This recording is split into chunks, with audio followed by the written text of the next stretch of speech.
British Paralympian Sam Ruddock missing in Las Vegas. The arrival when Sam Ruddock checked into the Halcyon Hotel in Las Vegas on June 17, 2023. He looked like a man with a plan. The 34-year-old British Paralympian, known for his speed on the track and eloquence off it, had just wrapped up a speaking engagement in San Francisco. He told his assistant he'd be in Vegas for only 2 nights, time enough for a quiet recharge before flying back to Birmingham. But Sam never boarded that return flight. Security footage from the Halcyon showed him entering alone, wearing a gray hoodie and jeans, carrying a single overnight bag. His room, 1012, overlooked the Strip. Receipts showed he ordered room service and placed one outgoing call to a UK number the first night. Then, nothing. 3 days later, hotel staff entered the room. His bag was still there, bed made, passport untouched, and the television was still on, stuck on the same sports channel. British authorities contacted Las Vegas PD. An official missing persons case was opened, and within 72 hours, Interpol joined. What initially looked like a simple case of a man wandering off into a neon night would soon unravel into something deeper. Because Sam Ruddock didn't just vanish. He erased himself. But this story didn't begin in Vegas. It began months earlier. Quietly. Sam had been training in Birmingham and touring the UK, giving motivational speeches about resilience, hope, and his experience as a Paralympian. But those close to him had started to notice changes. He seemed distracted, tense. One of his close friends, Theo Marsh, a fellow athlete, later told BBC Radio 4, he started asking weird questions about being followed, about data tracking. It felt like paranoia, but smart paranoia. He'd grown increasingly private about his schedule. His publicist, Lorraine Carter, said Sam canceled 2 events in May, citing personal matters, though no one could confirm what those were. Then came the San Francisco speech. Sam flew out alone, stayed at a hotel near Union Square, and delivered a passionate talk at the Civic Center about redefining limits. Video footage from the event would become key later, because in it, Sam seemed not quite right.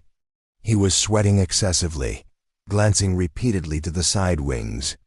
One moment, mid-sentence, he even paused, staring at something off stage, before continuing. In Las Vegas, he was supposed to meet an unnamed contact. That detail came out later in encrypted emails investigators uncovered from his laptop, which was back in the UK. The emails didn't mention a name. Just meeting at Halcyon, 2 nights max, bring nothing important. What made this even stranger was that Sam hadn't told anyone, not his publicist, not his family, about this meeting. He'd left his laptop in the UK, taken only a burner phone, and avoided all social media posts for the first time in years. The investigation revealed that his last confirmed sighting outside the hotel was blurry footage from 3:12 a.m. on June 18. Sam exiting the rear service hallway of the Halcyon through an emergency door. A camera from a convenience store across the alleyway caught a shadow moving quickly across the street. That shadow matched Sam's approximate gait, a slight asymmetry from his right side weakness. He seemed to be following someone, though. The footage couldn't capture a second person. Detectives interviewed hotel staff. One-night concierge minus 26-year-old Noah Phelps remembered seeing a man fitting Sam's description returning to the lobby just after 2 a.m., out of breath, like he'd been running. When Noah asked if he needed help, Sam allegedly replied, "I'm not supposed to talk, not yet." That was the last known interaction. Sam's bank account showed no activity after the Vegas check-in. His burner phone was turned off permanently. At 3:26 a.m. cell tower data placed the phone within 2 blocks of Fremont Street.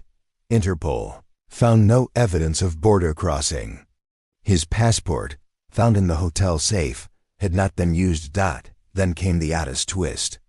A week after his disappearance, Someone uploaded a 1-second black screen video to a YouTube account linked to his old email. The video had no description, but digital forensics showed that in the audio layer, barely detectable, was a whisper. The Halcyon was never just a hotel. No further uploads followed. But the message triggered massive speculation. By July, the case had spiraled into international headlines. Sam Ruddock, a national hero, Olympian, public speaker, had disappeared under surveillance, left a chilling digital echo, and seemingly walked out of the world. The public wanted answers. What was he running from? And who was waiting on the other side of that emergency door? Part 2.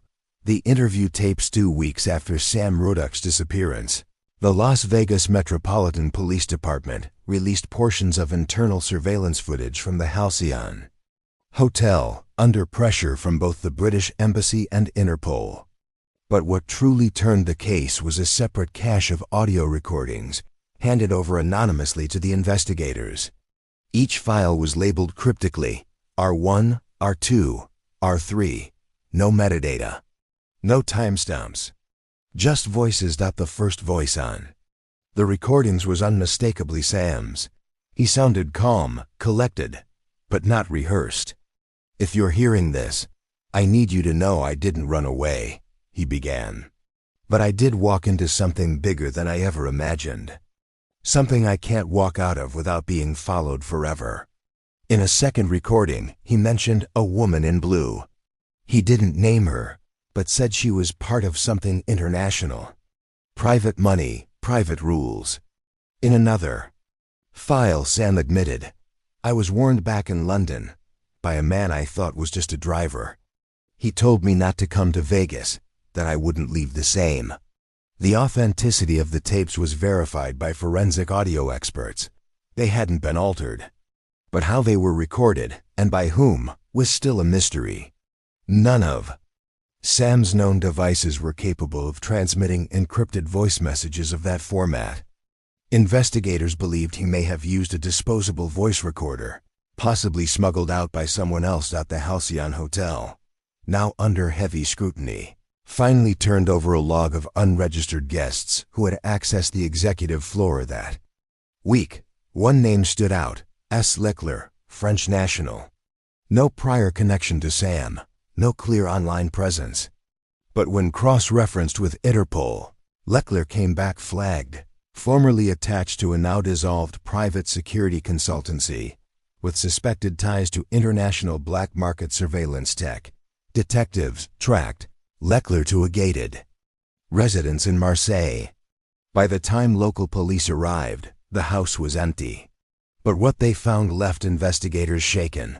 Walls lined with photos, all of Sam, some dated back years, him racing, speaking, dining with colleagues. Others were more recent. One from just a week before Vegas showed Sam seated at an outdoor cafe in London, and in the background, reflected in the window, a woman in a cobalt blue dress. Meanwhile, Sam's former coach David Redden came forward with another revelation. In a closed-door interview, Redden admitted that 6 months earlier, Sam had confided in him about being offered something. Not sponsorship, but protection. Sam had turned it down. He said it was strange. A guy showed up after a race, not in team gear, not media. Just leaned in and said, "We could make your record last forever. Just say yes." Sam thought it was a scam. But then he found a thumb drive on his pillow that night. The contents of that thumb drive, still unknown. Redden said Sam never shared it, only that whatever was on it made him cancel everything. For 2 weeks, Interpol redoubled their efforts, working alongside cyber units to trace the source of the thumb drive and its connections to the mysterious uploads. But the deeper they dug, the more the case tangled. Rumors surfaced that Sam was caught in a battle between international sports bodies and covert entities offering elite athletes access to untraceable enhancements, biochemical, digital, psychological. None of it could be confirmed. But part 2 ended with one undeniable truth. Sam knew he was being watched. And he left a trail, not to escape, but to be followed. Part 3. The Woman in Blue. Interpol's facial recognition systems finally delivered a breakthrough. The reflection of the woman in the blue dress from the surveillance photo matched with a flagged European identity. Dr. Elise Vaughn, a former behavioral neurologist who disappeared from public records in 2014. Before her vanishing act, she had worked for a private biotech firm rumored to be testing psychological augmentation in elite operatives. The company dissolved under scrutiny after a whistleblower accused them of weaponizing empathy. And now, 9 years later, here she was, in Vegas, with Sam Ruddock in frame. Investigators went back to the Halcyon security archives. They found her, clearer this time, walking through the executive lobby just 3 hours before Sam vanished. She was wearing a cobalt sheath dress, a black lanyard badge with an untraceable QR code, and no purse. She moved with the assured stillness of someone trained never to rush, every footstep measured, posture perfect. Interpol issued a new bulletin. Within a day, tips came flooding in, but they were contradictory. One said she was spotted boarding a flight to Istanbul under the alias Eva Corday. Another claimed she had checked into a high-end Swiss clinic using a diplomatic passport. The trails all ended the same way, dead. No CCTV follow-through, no customs confirmation. Every paper trail disappeared as quickly as it had surfaced. Then came the footage from the rooftop bar. A journalist working for a fringe media blog leaked a 5-second clip from a phone, taken 2 nights before Sam vanished. It showed Sam at a private rooftop table, laughing with a woman whose back was to the camera. Her silhouette, her dress, her posture all matched Dr. Vaughn. But what caught everyone's attention was what Sam did next. He reached into his jacket pocket and slid her a small black object. Viewers online argued whether it was a drive, a listening device, or just a hotel keycard. The moment lasted only 2 seconds, but it reframed everything. Was Sam being manipulated, or was he complicit? In a rare public comment, Sam's sister Lorna told BBC Radio, "Sam was the kind of man who looked after people. Maybe too much. If someone told him he could help prevent something, I think he'd risk himself to do it." At the same time, another detail surfaced. A tourist named Malcolm Torres, reviewing footage from his GoPro, realized he had captured a woman matching Vaughn's description exiting the Halcyon's underground parking level the morning after Sam disappeared. She was walking briskly beside a man in a tracksuit with a limp that resembled Sam's distinct gait. For days, that 2-second sequence was analyzed frame by frame by online sleuths, journalists, and former intelligence professionals. Some claimed the man wasn't Sam, the build was too narrow. Others insisted it was him. The way his left shoulder dipped when he stepped was uniquely his. Investigators sent the clip through biometric motion analysis. The result, an 83% match to Sam Ruddock's physical profile. This changed everything. Had Sam walked out willingly, or was he under some form of coercion? By the end of Part 3, public theories spiraled into chaos. Some believed Sam had joined a covert program. Others feared he'd been abducted and reconditioned. Only one thing was certain. The woman in blue was no figment. She was real. And she was leading the entire investigation down a path nobody could predict. Part 4. The Keycard. It started with a night manager named Dante Cortez. He was only 3 weeks into his job at the Halcyon when Sam Ruddock vanished. Nervous, undertrained, and working graveyard shifts, Dante had barely passed probation when investigators interviewed him. At the time, he claimed he hadn't seen anything unusual. But after the footage of Sam sliding the mysterious black object, possibly a keycard, to Dr. Vaughn went viral, Dante came forward again. This time, he brought something with him, a keycard. Unregistered, no printed number. Slightly scratched. He'd found it wedged behind the concierge desk keyboard while cleaning up an hour after Sam disappeared. At the time, he thought it was a spare or a deactivated card and tossed it into his gym bag. Days later, he forgot about it until the video resurfaced. The FBI seized it immediately.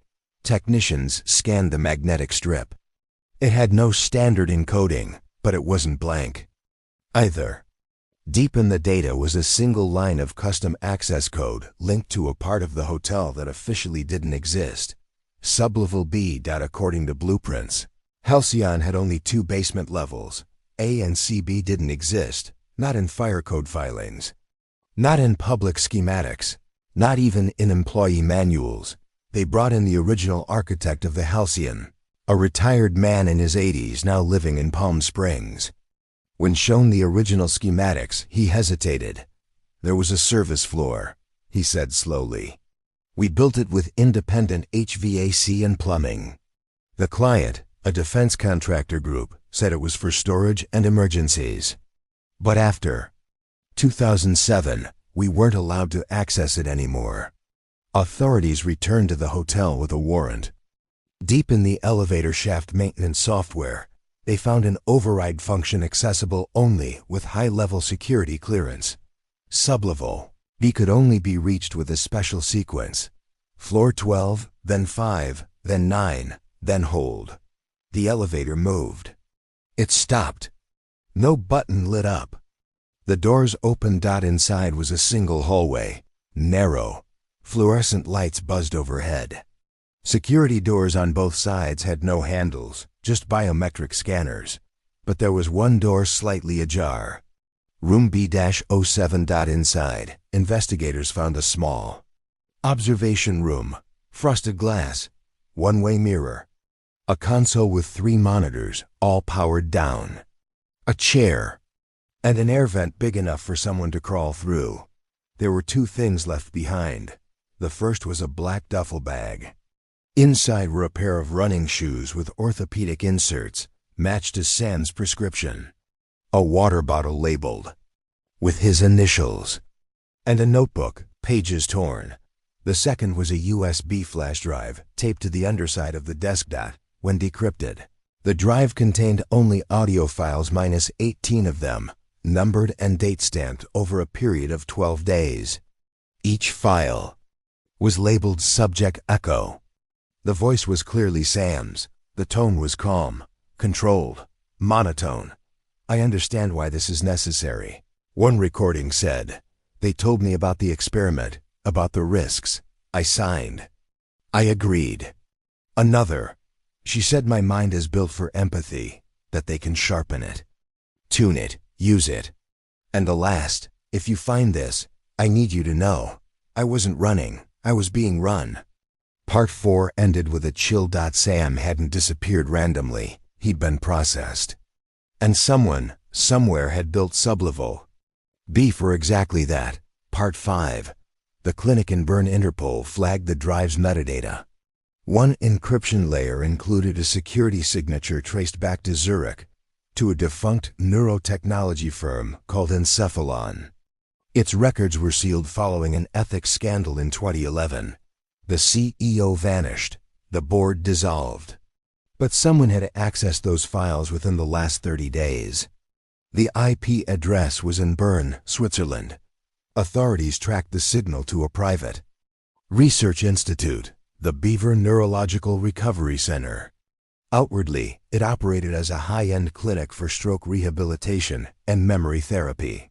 But its security protocols were military-grade, and it accepted clients only through referral by government liaisons. 2 FBI agents and 1 UK intelligence officer arrived unannounced. The clinic director, Dr. Monica Halberg, met them with a composed smile and thick accent. "We serve very private patients. We are not required to disclose without court authority." They had it. Swiss authorities escorted them to subsection D. There, in a locked archive room, they found a physical case file labeled Patient Echo. Inside, photographs of Sam Ruddock hooked up to cranial stimulators, EEG charts, dosage logs, a contract signed only with initials, SR. The file noted Sam's arrival date as 3 months prior to his Vegas disappearance. That's when the timeline broke. He was in Las Vegas, but also here? Months apart? Or was he already under observation before he vanished? Then came the nurse logs.1 entry, dated 12 weeks prior. Echo responds well to repetition compression sessions. Speech remains polite, cooperative, but eye contact inconsistent. Another, subject Echo displayed anomalous recall patterns when shown London 2012 footage. Significant emotional suppression noted. But most chilling was the final entry, handwritten. Subject Echo removed by Vaughn. No transit documentation. Departure unlogged. Authority override from channel black. Double quotes. Vaughn. The woman from the lobby. The neurologist whose license had been suspended after accusations of experimental methods. The same one Sam had slipped something. To she'd been here, Interpol issued a red notice. And just days later, Dr. Monica Halberg was found dead. Suicide, the official report said. But she left no note, no history of depression. And her security badge was missing. Part 5 ended with one more file, retrieved from an encrypted backup folder found by forensic analysts at the clinic. It was a 6-second clip. Blurry. Time-stamped. 4 months before the Vegas trip. It showed Sam, strapped into a chair, eyes flickering rapidly under a strobe light. And in the corner, barely visible, stood Dr. Vaughn, smiling. Part 6. The man with the cane. The room was dim, lit by a single lamp. Faded books lined the shelves, and a chessboard sat mid-game on a side table. The man who greeted Agent Patel and MI6 liaison Emma Wrighton walked with a slight limp and used a carved wooden cane. His name was Lionel Graves, retired CIA behavioral intelligence analyst. Now 81, he hadn't taken a briefing in over a decade. But when the Bureau ran Sam's case across defunct program archives, his name came up next to 3 letters, MKV. I knew it would circle back, he murmured. Project MKV. Vault. Memory architecture. Testing. We were trying to rewrite identity anchors, create controlled recall suppression, turn memories on or off. Sam Ruddock, he's showing classic markers. Emma frowned. MK Ultra was disbanded. MKV wasn't, Lionel replied. It went private, folded under government contract shields. We warned about the neurostim fatigue thresholds, too much exposure, and the subject begins to rewrite self-image. They lose real memories, replace them with suggested ones. He opened a folder, slid across a photo, a different man, from 1993, eyes darting, hooked to similar headgear. He believed he was someone else for months. Then one day, total shutdown. Heart failure triggered by false sensory loop. Vaughn worked on that phase too. Patel asked, what was the goal? Lionel said, initially, soldier rehab, PTSD erasure, but it morphed. Vaughn took it to a new level, cognitive identity remapping. With athletes, the risks multiply. Their brains already wire for repetition, endurance, perfect vessels. So Sam was recruited? Lionel leaned back. He didn't volunteer. Vaughn never waited for permission. They left with more questions, but Lionel handed them one last item, a dusty VHS tape. That was from a test subject in 2005. Watch it. Then you'll know what you're chasing. Back in D.C., analysts digitized the tape. The footage showed a young man undergoing the same flickering light sessions. But the strange part came at the end. He looked straight into the camera and whispered, "My name was never mine. If you find this, she's still out there." Emma paused the video. On the wall behind him was a framed certificate. Dr. Vaughn, neuroscience intern, 2004. She had been practicing long before her first license. Part 7. The Forgotten Apartment. Las Vegas apartment was listed under the name U&R. It had been rented for over a year, paid in advance, but hadn't shown signs of use until Sam Ruddock vanished. Emma and Patel stood outside the door as the property manager fiddled with keys. "No one ever answered when I checked," he muttered. "But the rent kept coming. Money orders. Postmarked out of Arizona." Inside, the air was stale. Thin layers of dust clung to the counter, yet on the coffee table sat a recent bottle of water and a half-eaten protein bar. Someone had been here, recently. The walls were covered in photos. Some were surveillance stills frames from the Vegas hotel, casino, even of Emma herself. Others were far more personal. Sam in a cafe. Sam with his coach. Sam as a teenager in a schoolyard across the UK. None of them were publicly available. "These weren't pulled from social media," Patel noted. "These were taken, tracked, pinned." Next to them were post-it notes, names, coordinates. One read simply, 52.3555N, 1.1743W, bury the tapes. Another said, "Ewan is waking up, need to reset. Time is short." In the closet, Emma found something else, a shoebox filled with small items, a UK flag pin, a child's drawing, and a worn diary. She opened to the first page. In tight, slanted handwriting, "I am Ewan Ruddock. I was born July 3, 1983. Sam is the shell. They built him on top of me." The diary chronicled strange medical treatments, therapy sessions in hidden clinics, and a woman named Dr. Lydia Vaughn, who had first appeared when he was a teenager. According to Ewan, she convinced his parents he had dissociative disorder, then took control of his medical life. By 2010, he no longer remembered his real name. Near the end of the diary was a disturbing line. "She's coming to Vegas. This is the final pass. If I don't make it, burn everything and find her." Emma and Patel stood in silence. "So Sam wasn't created in Vegas," Patel said slowly. "He was made long before," Emma nodded. "And maybe Sam never existed." Just then Patel's phone buzzed. He answered and stiffened. Interpol just flagged something. Dr. Vaughn's passport scanned, not leaving Vegas. Entering, this morning. Emma stared at the wall. One photo had been taken just outside that very apartment building. And in the corner, just barely visible, was a woman in a long coat, blonde, watching. "She's already here," Emma whispered. Part 8. The clinic below Emma. And Patel arrived at the outskirts of Las Vegas just after midnight. The coordinates from the diary led them to a worn-down surgical clinic that had been shut down for nearly a decade. The windows were boarded up, paint peeled in long streaks, and weeds curled along the sidewalk cracks. It looked abandoned, but both knew better. Their flashlight beams swept the cracked tile of the reception area. In one corner, a stack of outdated magazines lay undisturbed. A forgotten child's toy, a small blue truck, rested in the shadows beneath a chair. They followed the trail downward. An elevator shaft was sealed, but Patel pried open a maintenance stairwell door. Dust and the stench of mold intensified. As they descended 2 stories into darkness, the basement was colder than expected. They found rooms, dozens of them. Medical rooms, some with beds, others with chairs bolted to the floor.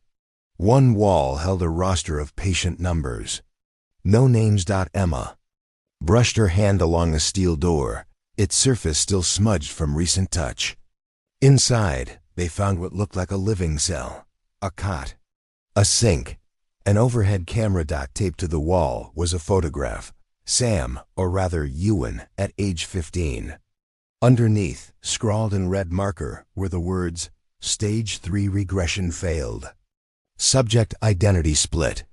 In a back chamber, Patel discovered a locked cabinet. He forced it open with a fire extinguisher. Inside were VHS tapes, labeled in code. R01 through R-99. They played one in an old, dusty monitor still plugged into the wall. The screen buzzed. There was Ewan, in a hospital gown. A woman sat across from him, her face pixelated. "Tell me your name," she said. "Ewan," he whispered. "No," the voice pressed firm. "You're Sam now, Sam Ruddock. Say it again." The boy's lip trembled. "Sam." The tape cut. Patel looked away, shaken. "This isn't therapy. It's programming." Emma flipped to another tape. In this one, the same woman appeared. Unmasked. Dr. Lydia Vaughn. She stood beside a surgical table, speaking to a recorder. "Subject has responded to stimuli. Identity overlay holding. Final prep before public insertion. Begins in 24 hours. Emma stared. They built him. Layer by layer. Patel whispered. He was never missing. He was being maintained. As they packed the tapes, a faint creak echoed from above. They froze. Footsteps. Someone was in the clinic with them. Emma drew her small pistol from her bag. Patel held a flashlight. High. From the hallway came a shadow. Not Dr. Vaughn. A man in surgical scrubs. Thin, glassy, dash-eyed. He smiled. "You shouldn't be here. She's coming." Part 9. The vault. Emma and Patel ran. The man in scrubs gave chase only for a moment, before retreating into the shadows. But the dread he left behind gripped them like a vice. They didn't speak until they reached the car. Patel, behind the wheel, drove north without a plan. Emma clutched the tapes like life preservers. Back in their safe house, Emma finally reconnected the signal from a bug she'd placed at the clinic. Hours of static resolved into a single spoken phrase recorded at 3:11 a.m. "The vault will be purged in 48 hours. They turned their attention to the remaining documents Patel had swiped. A diagram. A floor plan. Coordinates, not in Las Vegas, but beneath a federal training facility in Arizona. A former nuclear bunker, retrofitted decades ago as a classified storage site for cognitive experiments. Labeled E-Vault, Project Halberd. They left before sunrise. What they found was a brutalist concrete complex with a nondescript gate manned by armed contractors. Emma forged identities using a burner laptop, posing as external auditors. The security let them in with scrutiny, but not suspicion. Inside the subterranean structure, they navigated hallways painted with government insignias long out of date. Eventually, they reached a server room sealed behind biometric access.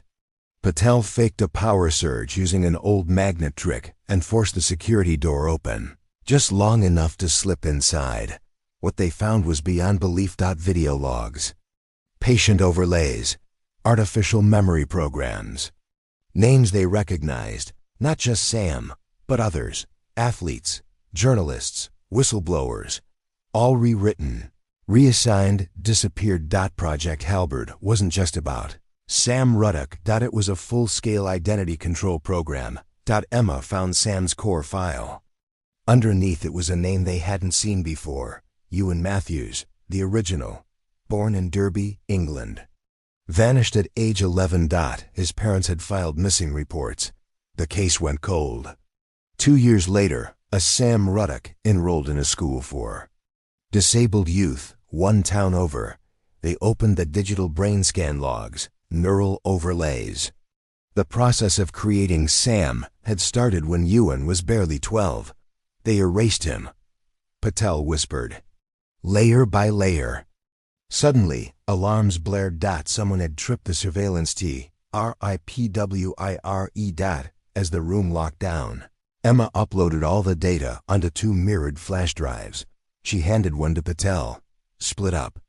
If they get one of us, he nodded and ran. Emma took the eastern corridor. Patel slipped through ventilation toward the rear exit. Behind them, guards stormed the vault. Voices shouting, radio chatter, 2 intruders. They've taken the Halberd files. Patel emerged into sunlight, breathless. Emma didn't. Part 10. The broadcast. Patel knew he only had minutes. Emma had vanished in the chaos, maybe captured. Maybe worse, but she had handed him something irreplaceable, the mirrored drive.